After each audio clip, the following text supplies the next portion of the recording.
संजय राऊतांनी मंत्री प्रताप सरनाईकांना पत्र पाठवलंय। मराठी रिक्षा चालकांच्या पोटावर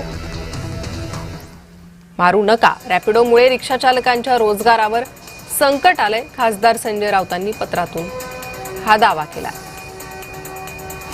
रॅपिडोमुळे रिक्षा चालकांच्या रोजगारावर संकट आलंय असा दावा संजय राऊत या पत्रातून करताय।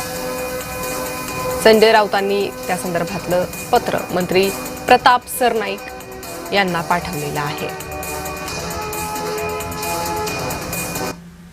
कंपनी आहे रॅपिडो, यांनी अनेक मंत्र्यांच्या गणेशोत्सव, दहीहंडी, लग्न कार्य यांना प्रायोजकत्व दिलेलं आहे कोट्यवधी रुपयांचं। काही मंत्र्यांना निवडणुकीचा निधी दिलेला आहे, म्हणून ही परतफेड होते का? परिवहन मंत्र्यांनी स्वतः ते सामान्य घरातून आले असं नेहमी म्हणतात। आमलेट पावची गाडी मी चालवत होतो, राज्याचे डेप्युटी सीएम रिक्षा चालवायचे असा दावा आहे त्यांचा। अर्ध्या मंत्र्यांचा दावा आहे कोणी पानपट्टीवर बसायचं, कोणी ह्याच्यावर बसायचं।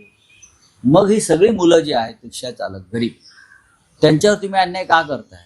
कॅबिनेटमध्ये तुम्ही बंड का करत नाही रिक्षा चालकांसाठी? कोणाचा दबाव तुमच्यावर आहे? दिल्लीतल्या चहावाल्याचा आहे का? सांगा ना तुम्ही।